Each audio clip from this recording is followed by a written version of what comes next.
if people don't know what's going on, they distrust. They tend towards distrust. They don't trust the government. They won't trust the council. They won't trust that the council is making choices in their best interest. So it's a huge part of my platform. It's very important to me.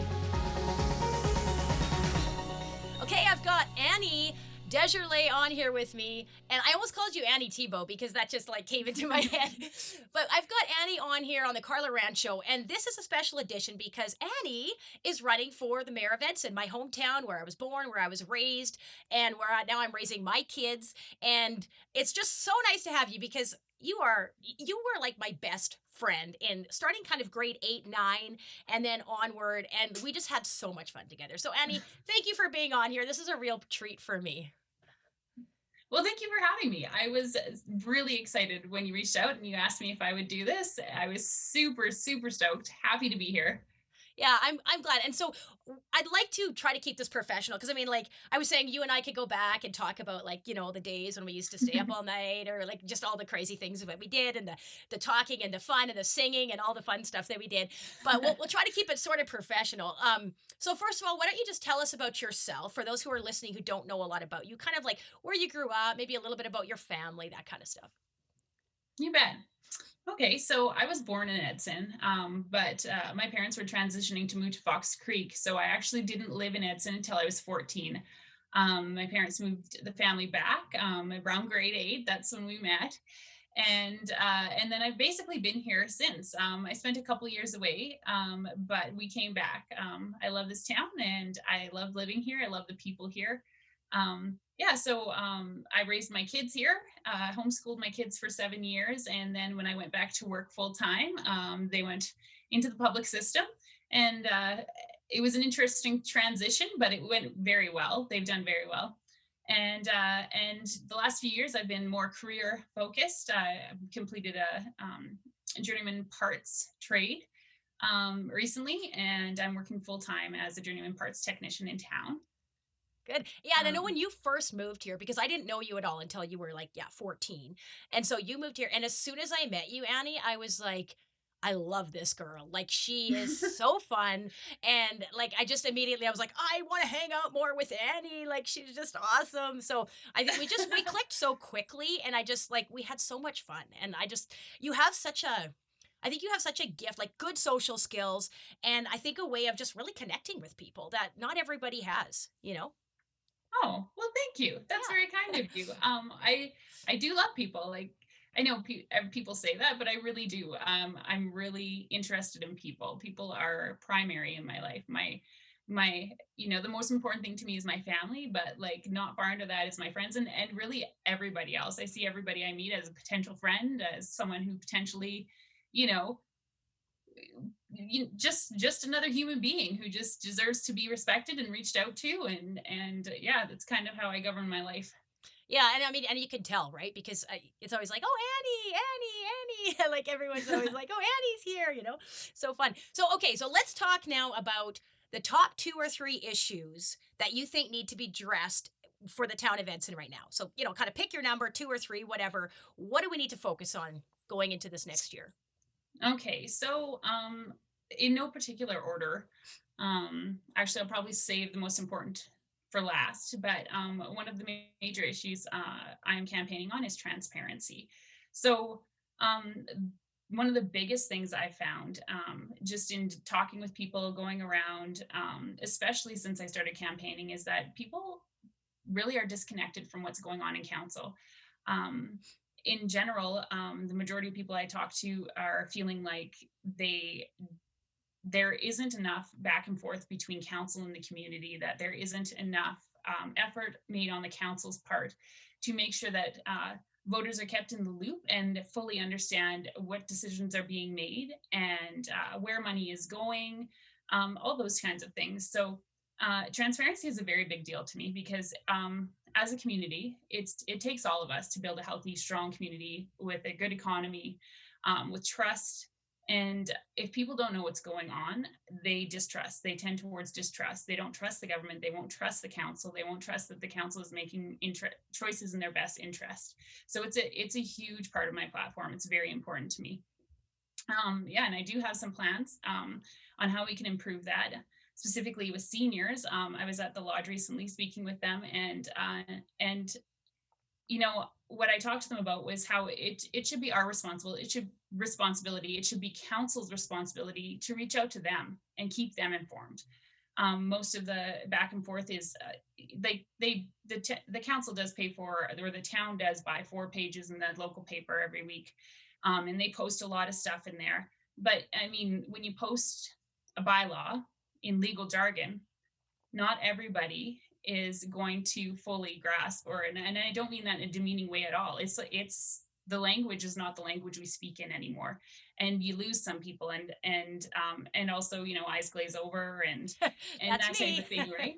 Yeah. Yeah. So, making a better effort to make sure that we are reaching out to community, and that we are reaching out to individuals, and that we are making the effort to make sure that everybody knows exactly what is going on, what is on the table, which bylaws are up for reading, what exactly they mean, where, like, all of that that's involved. And so that's a major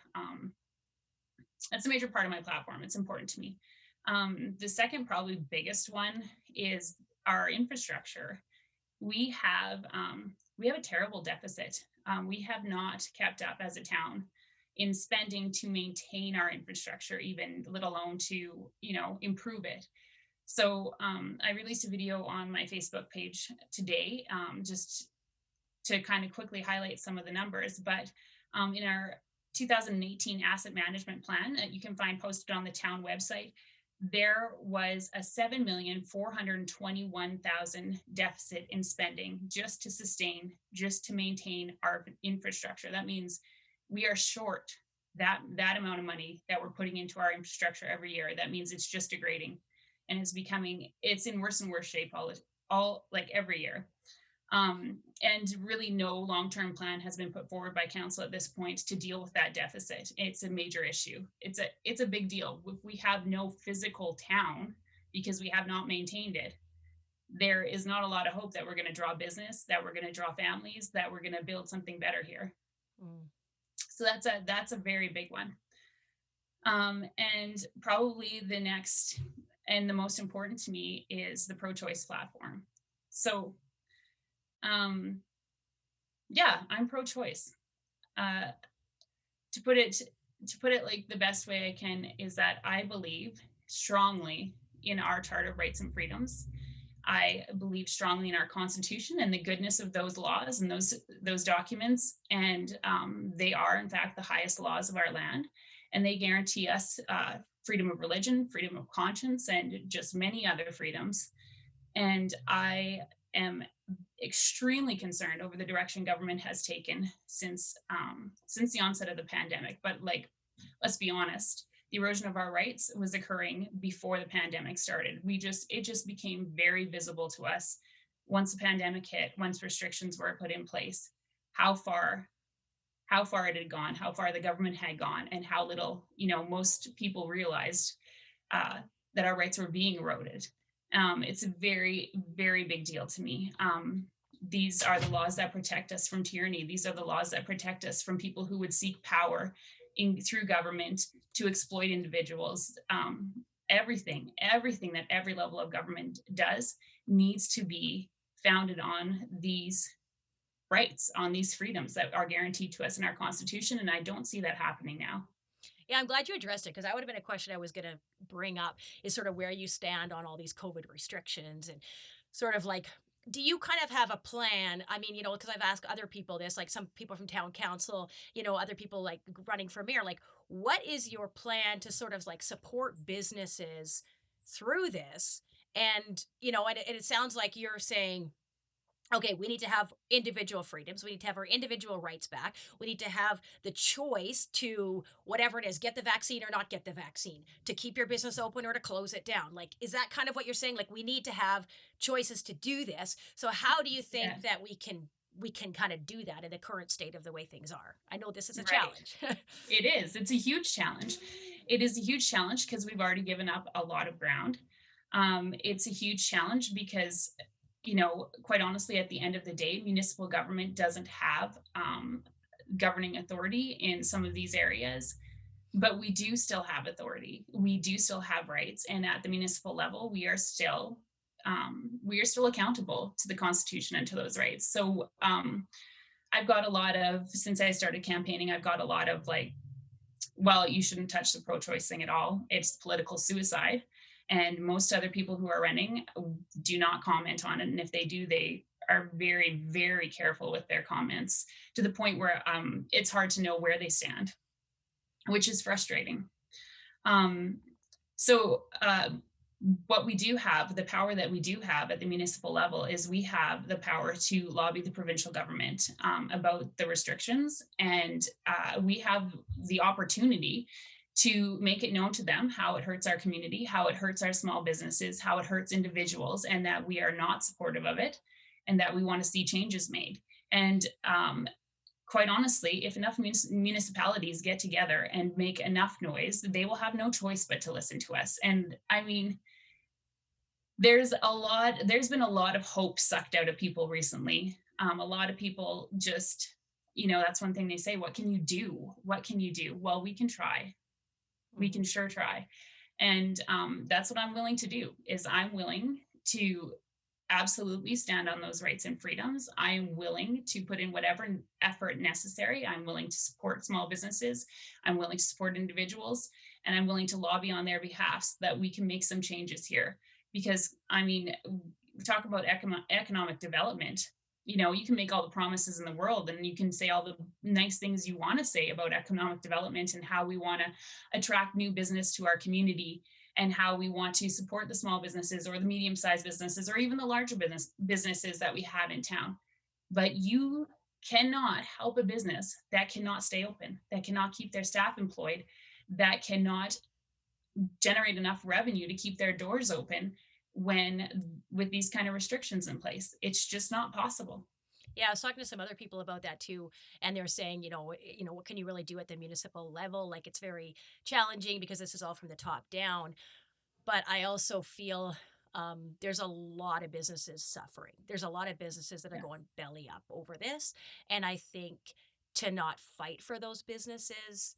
Um, I mean, I guess there's the argument, well, we are doing what we can, but it's really Yeah, I don't buy sad. that. Yeah, it's really sad to see some of my friends and colleagues that are just having a heck of a time, right? And it's just like this isn't this isn't this isn't okay. Right. Well, This the isn't fact right. is that these things are illegal.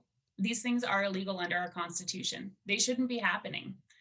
You can feel free to disagree with me, but I encourage every individual who is, going to hear this, who is, maybe even in disagreement with me, take some time. Look at our constitution. Look at our charter of rights.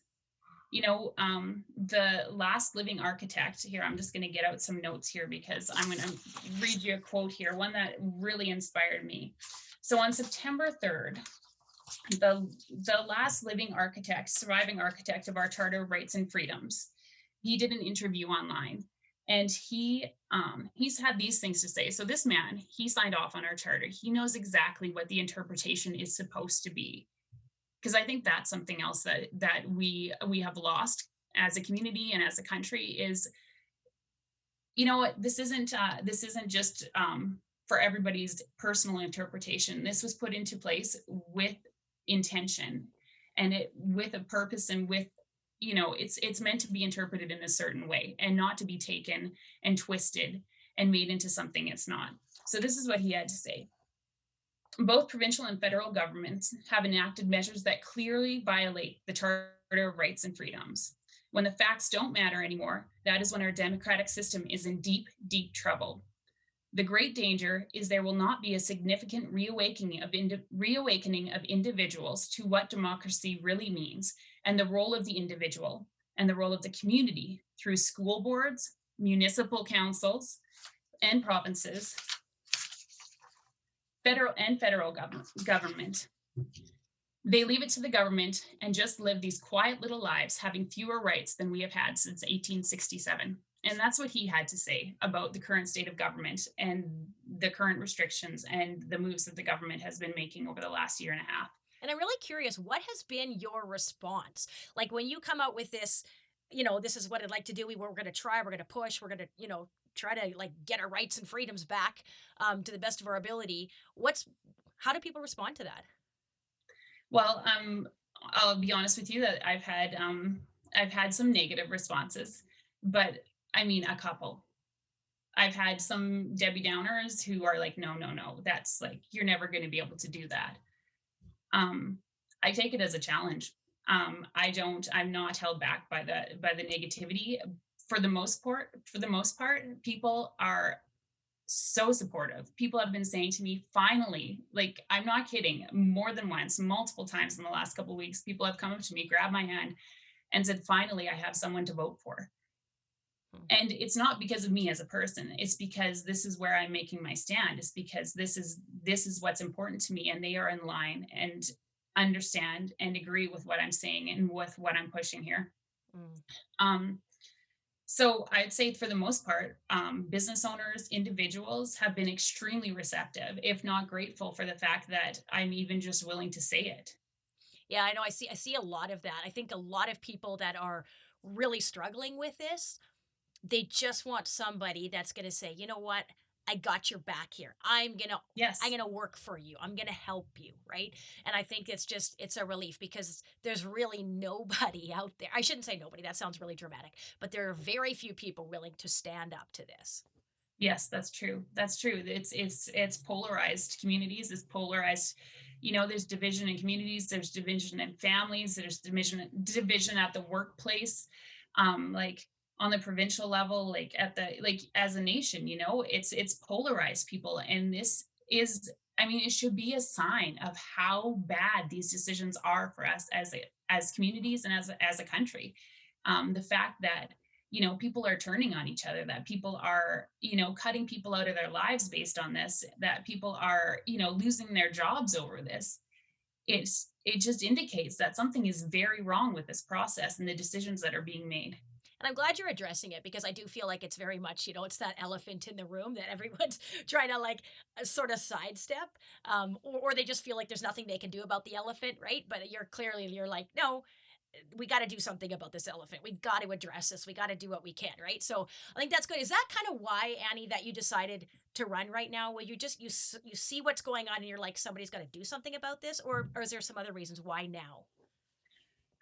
That's probably the primary motivator for me, is just that I haven't seen anyone standing up. I haven't seen anyone with the courage to say, like, we need to discuss this. We need to at least have a conversation about what maybe some better options are, about looking into things that are would promote our community rather than cripple our community.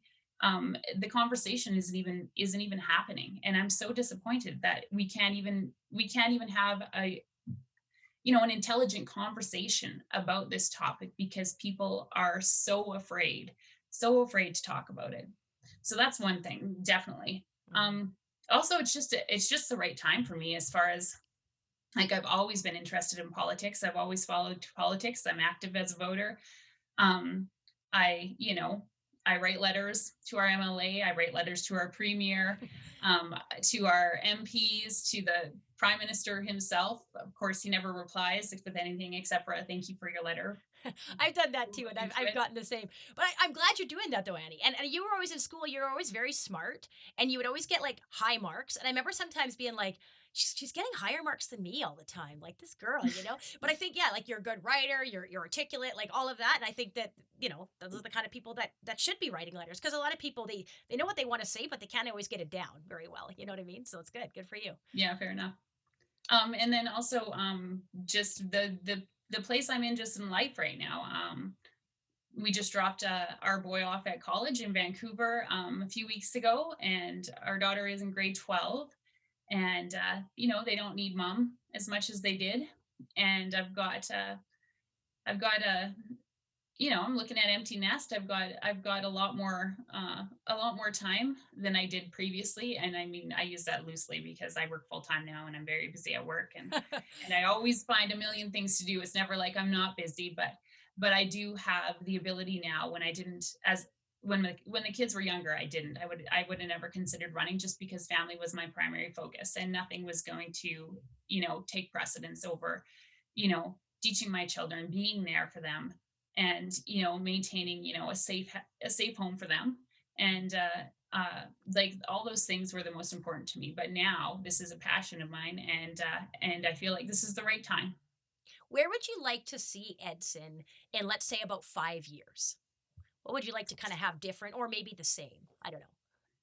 Well, one thing that I would like to see the same is just the people. Like, I love the people here. I was even just having a conversation with someone who lives in Whitecourt today, and they made the comment that I think you guys have a lot better sense of community over there than we do here. Like, I know another young woman who's running for council in Whitecourt, and she's had a very hard time of it. She's got a pro-choice platform, and she has just been torn apart by different individuals in the community, and I haven't experienced that at all. I've experienced just so much support and so much positivity, and I love that about our community. We have a community full of people who are willing to lend a hand. We have people in our community who are just wonderful people. Like, I want to foster that. I want to see a council that appreciates that and fosters that, and I don't want to see anything that's going to divide that or divide us. That's going to cause mistrust, that's going to cause turn neighbor against neighbor or family, like just like we were talking about. I don't want to see any of that stuff. So I mean, really, I want to preserve the good things that we do have, starting with the wonderful people and the sense of community that we have. Yeah, I agree. I love the people here. And I mean, not just because half of them are my family. No, no. I mean, Right, it helps. it helps. But there's just, yeah, there's so many amazing people. And I just think like, yeah, Edson has so much to offer. And I think the community is, yeah, absolutely, I would say like our strongest asset. Yeah, for sure. The people here I think are our strongest asset. Um, what I Some other things that I would like to see happen are just some real fiscal responsibility. Like, as we kind of touched on the whole, I'm calling it an infrastructure crisis, and I really believe it is. I think that previous councils have been neglectful, and that it has come to the point where, I mean, quite honestly, there is an undercurrent in conversation, even at the council level, of being amalgamated into the county because we can't do it. And I don't believe that we can't do it. I believe that no one yet has been willing to make those hard decisions or to take the responsibility to make sure that those things are being taken care of. So, what I'd like to see over the next 4 years is needs addressed first over wants. First of all, I'd like to see more accountability and transparency in spending, because I mean, another question that I get asked all the time is, where is our money going? Mhm. Like, people have no idea. Like, yes, we get income in, we get grants in, we get money coming in from a lot of different directions, but where is it going if we're in this state with our infrastructure? And it's a legitimate question. Mhm.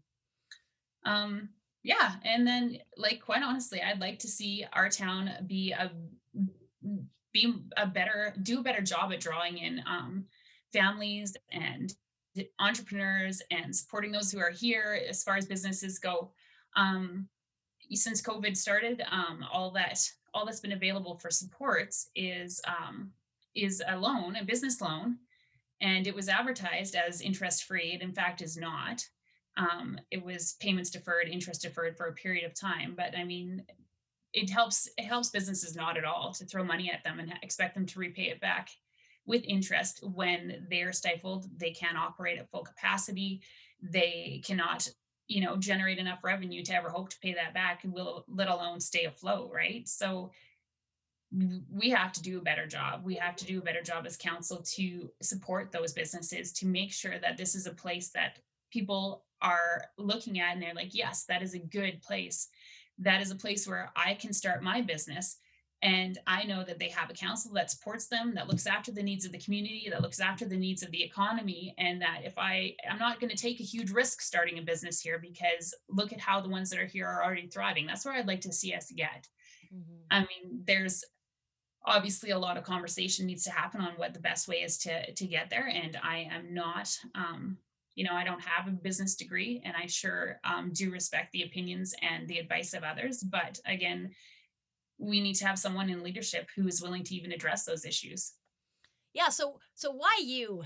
Why you, Annie? I mean, I could tell people why you because I know you and I like you and everything. But I also want to say something. Even though you're my friend, I think that people, it's just an offset, but sometimes it's like you don't always just want to vote for someone because they're your friend or because Oh, they're absolutely really not. nice or because they're whatever. You want to vote for somebody because of their platform, because of what they stand for, because of their values. Like that's what we need to vote on here. So I think sometimes, especially at the municipal level, sometimes people go like, "Oh, that's my buddy," or that's, you know what I mean? Like I would say, even though you're, like you're my friend, I still wouldn't just vote for you blindly. Like I would still want to know like what do you stand for and like all of that, right? So I think that's just a little aside for anybody, just look at what the platform is more than just your friend. You know what I mean? You bet. You bet. Not just a pretty face or not just a smooth talker, right? Yeah. Like those things mean nothing at the end of the day. Yeah. So, yeah, So why why you? vote for me? Well, I wouldn't tell anyone to vote for me unless they look at my platform, they listen to me or get to know me. Like my phone number's on the town website. I have a Facebook page, business page. It's Annie Desjarlais for Mayor of Edson. Um, I have a website on Wix. It's Annie Desjarlais one.wixsite.com. Um, I only want people to vote for me if they take a look and they see what I'm about and they want to vote for me. It rings true to them. And the reason why I'm doing this is because I am not afraid to ask the hard questions. I am not afraid to put in whatever effort and energy is required to to serve the people of this community. So basically, I'm willing. I'm willing. I'm not intimidated by the hard stuff. I'm not intimidated by the amount of work required. I respect the position, and that's another thing that some people have said. Well, you have no council experience, and I don't. But I can tell you, I can guarantee you, I'm a fast learner. I am fully invested, and if I get in, if I get enough votes, if enough people, listen to this, listen to my platform, read and see, and if that rings true to them, they vote for me, I get in, you will have exactly what I promised. I will be transparent. I will do whatever I can. I will not take no for an answer. I will find a way. If there's a way, I will find it to make these things happen. I'm Yeah. not a quitter. I'm not a giver upper. I'm also not a politician.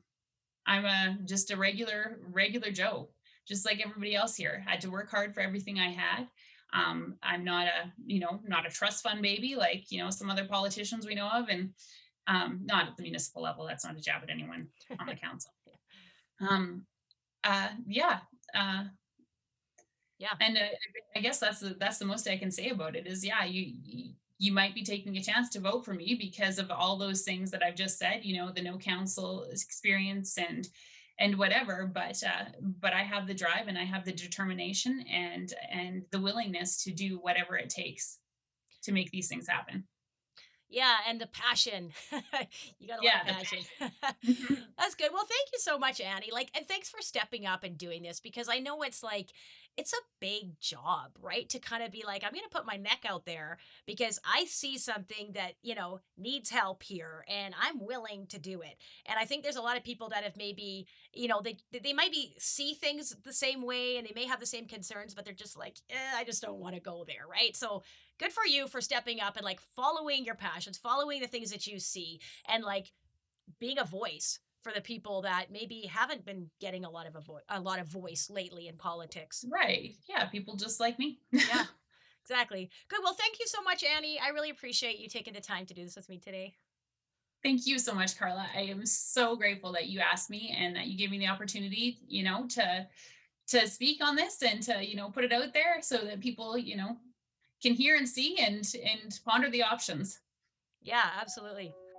Thank you for tuning into the podcast today. I absolutely love that you joined us. I love being able to record these, and I love our guests. It's been so much fun. So thank you. Please like it, share it, comment, do all of the things that you feel like you want to do if you enjoyed this podcast. I really, really appreciate that. And this podcast has been brought to you by my company, Power Fitness Online. So everything that we do locally with our workouts, with our group nutrition coaching, and with all of the other fun events and stuff that we run, we put all of that online. So now you can access everything even if you're not locally, don't live in our area. So my coaches and I and all my staff, the whole team, we are putting so much work into these workouts. We're filming 5 fresh workouts every single week so that you never have to do the same workout twice. We're also doing group nutrition and personal nutrition coaching so that you get exactly what you need. And you know what the best part is? It's the community. The absolute best part is just knowing that you have the support, that you have the encouragement, that you have everything you need to succeed. So go to powerfitnessonline.com.